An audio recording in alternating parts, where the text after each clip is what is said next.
What if the film that launched one of Hollywood's greatest legends almost never happened? What if every major star in Hollywood said no to the role that would define the swashbuckler genre for generations? This is Captain Blood, the 1935 pirate epic that turned a terrified unknown into a superstar, saved a director's career, and proved that sometimes the biggest gambles create the greatest legends. These are the top 10 weird Captain Blood facts from behind the film that changed Hollywood forever. Raise your right hands and say aye! Aye! Fact number 10. The star every studio wanted but couldn't get. Warner Brothers was desperate. They'd acquired the rights to Raphael Sabatini's swashbuckling novel Captain Blood, but they had one massive problem. No one wanted to play the lead. Robert Donat, fresh off the 39 Steps, passed. Leslie Howard declined. Even Clark Gable and James Cagney were considered and rejected the role. The reason? Pirate films were box office poison. Audiences had moved on. The genre was dead. So Warner Brothers did something radical. They gambled on a complete unknown. Errol Flynn, a 26-year-old Tasmanian actor with exactly one minor film credit and 0 star power. Flynn was so nervous during his screen test that he could barely speak. Studio executives whispered he'd never carry a film. But when Captain Blood premiered, critics didn't just praise Flynn, they compared him to Douglas Fairbanks himself. Overnight, Hollywood had a new king of adventure. And it happened because every established star said no. Up that rigging, you monkeys! Aloft! There's no change to hold you now! Fact number 9. The 19-year-old who became Hollywood royalty. Casting Flynn was only half the risk. For the female lead, Warner Brothers cycled through experienced actresses before landing on someone shocking. Olivia de Havilland, just 19 years old, with barely any screen time to her name. She was cast weeks before production began, a last-minute replacement for bigger names the studio had courted.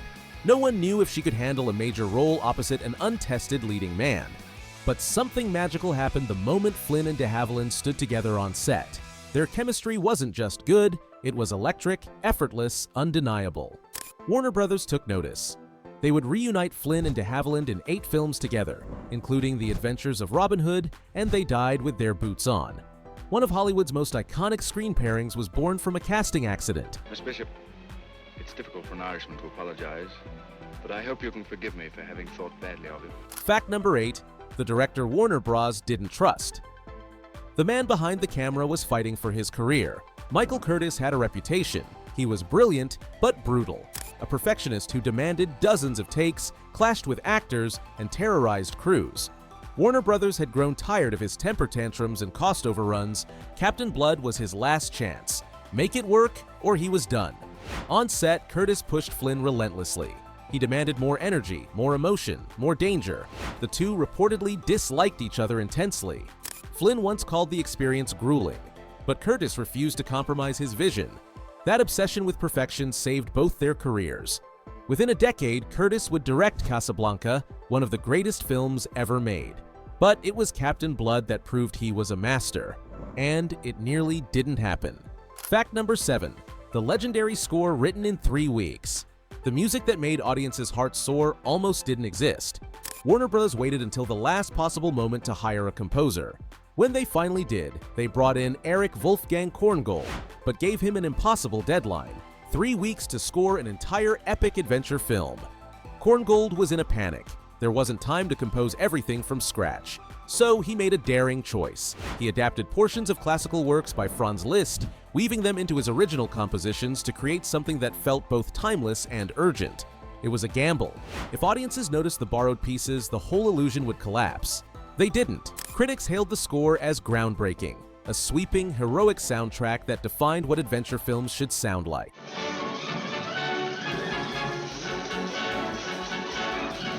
Korngold's work on Captain Blood launched one of the most celebrated film music careers in history, and it started with a 3-week miracle. Fact number 6. The ships that never existed. For decades, fans believed Warner Brothers built life-size pirate ships for Captain Blood. The naval battles looked epic. Cannons firing, sails tearing, ships exploding in massive pyrotechnic displays. Surely the studio spared no expense. The truth is far more clever. Warner Brothers couldn't afford full-scale vessels. Instead, they built intricate miniature ships, detailed models filmed in water tanks on the studio lot. These were combined with stock footage of real naval battles, clever camera angles, and meticulous editing to create the illusion of massive sea warfare. The technique was so convincing that even modern audiences are shocked to learn the ships weren't real. It's a masterclass in filmmaking illusion and proof that creativity matters more than budget. Fact number 5. Flynn's terrifying first sword fight. Errol Flynn would become Hollywood's most iconic swordsman, but during Captain Blood, he'd never held a blade in his life. The film's elaborate duels required weeks of intensive training with fencing masters. Flynn was athletic and graceful, but fencing is a completely different skill, one that requires precision, timing, and control. His opponent in the film's climactic duel? Basil Rathbone, a trained, accomplished swordsman who would go on to duel Flynn in multiple films. The pressure on Flynn was immense. One mistake, and he'd look foolish. Or worse, get hurt.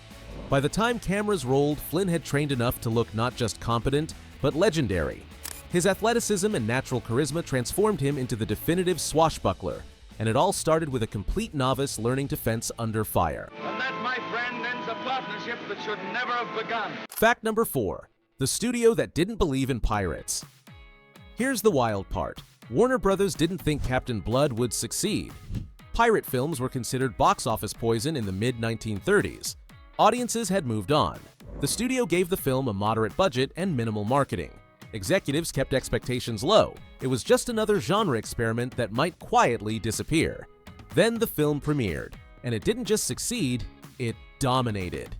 Audiences packed theaters. Critics raved. The box office returns were so strong that Warner Brothers immediately began planning more swashbucklers. Captain Blood didn't just save the pirate genre, it resurrected it.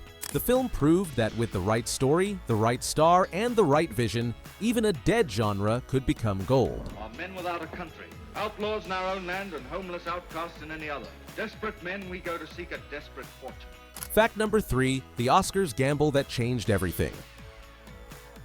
No one expected Captain Blood to be an awards contender. It was an adventure film, fun, exciting, commercial. Not the kind of picture the Academy typically recognized. But when the nominations were announced, Hollywood was stunned. Captain Blood earned 5 Academy Award nominations: Best Picture, Best Director for Michael Curtiz, Best Sound Recording, Best Writing, Adapted Screenplay, and Best Music, Score. It didn't win any, but that wasn't the point. Those nominations gave Flynn and Curtiz instant credibility.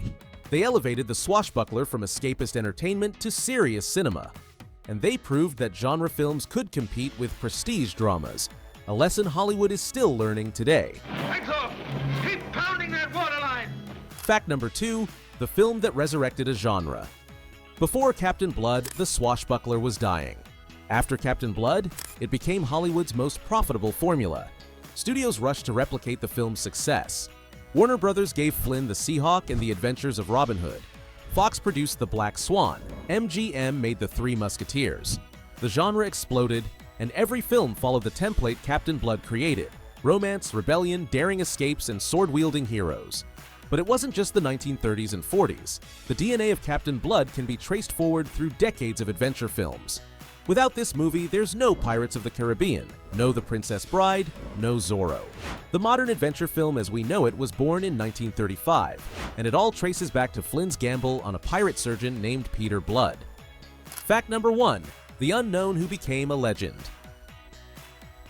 Errol Flynn walked onto the set of Captain Blood as a nobody.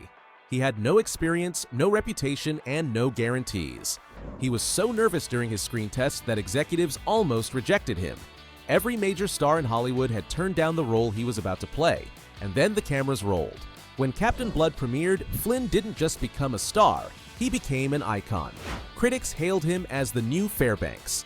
Audiences fell in love with his charisma, his daring, his effortless charm. Within 3 years, Flynn was headlining some of the biggest films Hollywood had ever made.